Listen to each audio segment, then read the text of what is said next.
mbokk yi nuyu naa leen monsieur le ministre de l'eau et de l'assainissement nuyu naa la sànq ñu ngi fàttali ci commission yi que monsieur le ministre da ngaa ne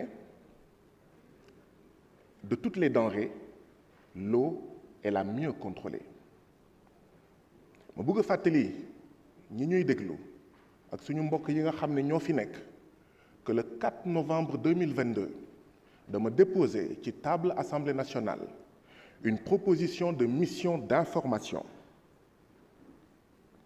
à la Sen'Eau pour apprécier la qualité de l'eau distribuée, des services aux usagers et de la situation du personnel. Assemblée nationale ne enfin député APR député Macky Sall député Benno Bokk Yaakaar ne ñoo lànk ñoo bañ il n'y aura aucune mission d'information à la Sen'Eau. Donc ce n'est pas vrai. L'eau n'est pas la denrée la mieux contrôlée. L'Assemblée nationale refuse au service des populations de contrôler cette eau-là. Monsieur le ministre, diggante daaw ak ren bi ñu gisee bind naa la juróomi yoon nga tontu ma ñeenti yoon maa ngi lay gërëm di la sant yow ak say service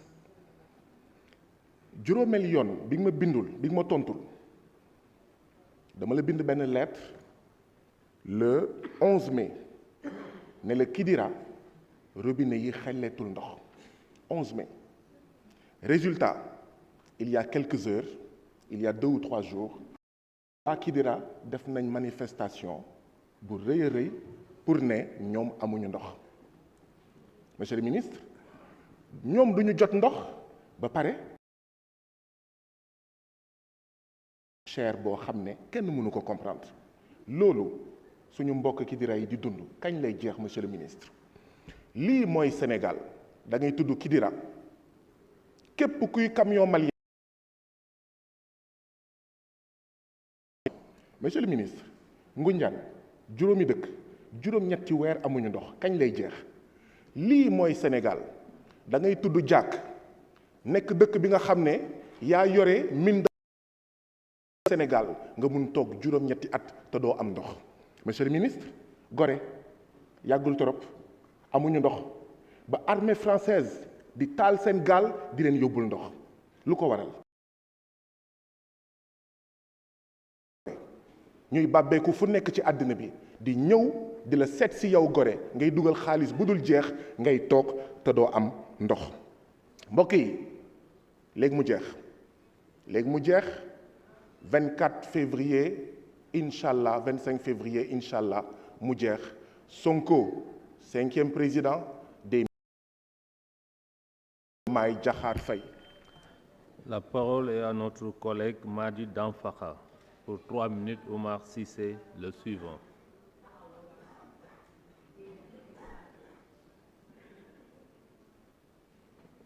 Je demande aux collègues de se rapprocher.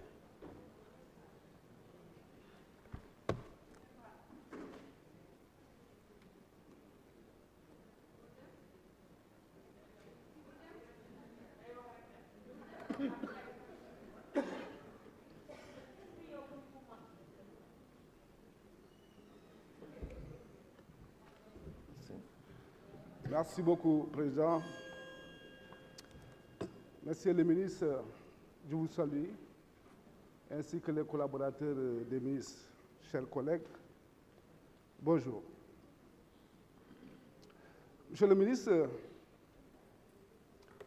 jadis à Kédougou, il y avait un problème d'eau crucial, mais aujourd'hui, alhamdulillah, il y a nette amélioration dans la ville de Kédougou. Même s'il faut donc encore redoubler d'efforts pour régler ça définitivement. Monsieur le ministre, à Saraya, le grenier du Sénégal, Saraya, où nous avons donc le fer, l'or, l'uranium, pour ne citer que ça. Mais monsieur le ministre, Saraya, il y a pénurie d'eau accentuée aujourd'hui à Saraya. D'abord, boire l'eau de Saraya aujourd'hui, c'est un danger, parce qu'il y a l'uranium. La solution est qu'il y a un village à 5 km qui se trouve dans ma commune, qu'il faudrait vraiment penser à avoir donc un château d'eau à Badioula pour l'amener dans la ville de Saraya. C'est ça la solution.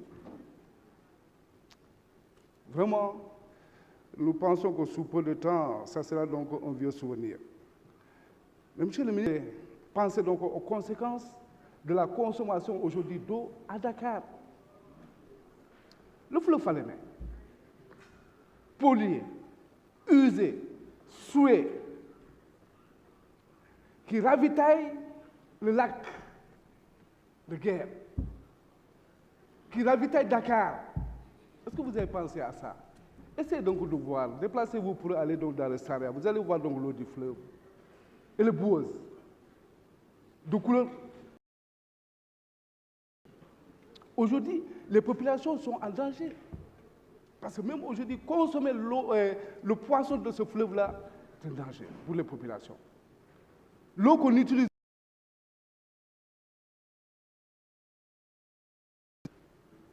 il y a les orpailleurs. Mais essayez donc de parler avec nos amis maliens, ça c'est un problème étatique. Entre États, essayez donc de régler donc, le problème du fleuve Falémé. L'OMS, donc, je pense que bientôt, avec donc, la construction du barrage de Gourbassi, ça va aussi donc, régler donc, un côté donc, ce problème-là. Mais voilà. Je vous remercie. Merci, chers collègues. La parole est à notre collègue Oumar Sissé pour 4 minutes. Teneng Diawo, 3 minutes. Le suivant.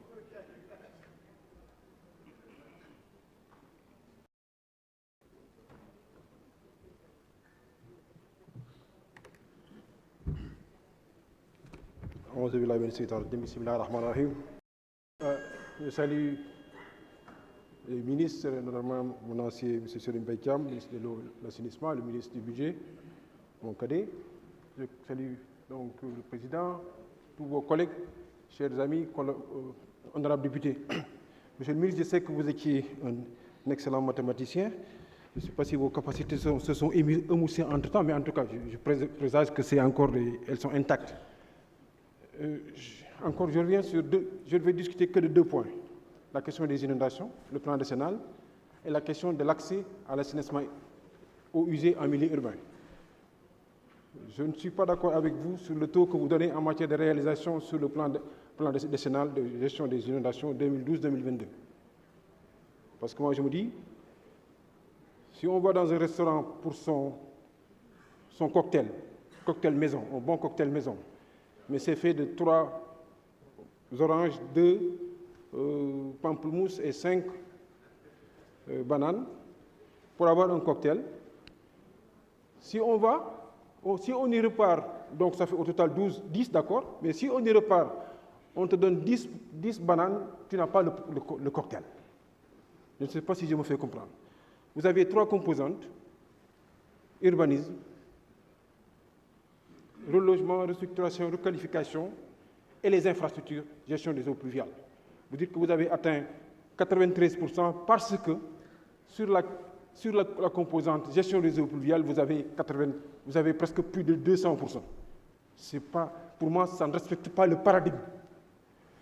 Vous l'avez bien compris parce que dans tout votre rapport, vous insistez sur le fait que la question de la libération, de la préservation, de la restauration des voies d'eau et des zones basses doit être la priorité. Vous dites même que c'est la ligne de force pour le plan décennal 2023-2033. Donc, il est bon de savoir pourquoi on ne l'a pas réussi antérieurement. Ce n'est pas pour faire une obsession sur le taux, parce que si je calcule le taux, vous êtes à moins de 50%. Ce n'est pas pour faire obsession pour le taux, mais c'est pour nous accorder. Est-ce qu'on a pris les enseignements nécessaires pour que cette fois-ci, vous l'avez bien dit, hein, vous dites qu'on peut régler la question de l'assainissement urbain en insistant sur la libération des voies d'eau et des zones basses. Vous avez raison. Maintenant, qu'est-ce qu'on a appris antérieurement? Si tout le monde est d'accord pour dire que non, on a exécuté à 93%, je pense qu'on n'apprend pas. L'autre question, on n'aura pas le temps de l'aborder, c'est la question de l'assainissement.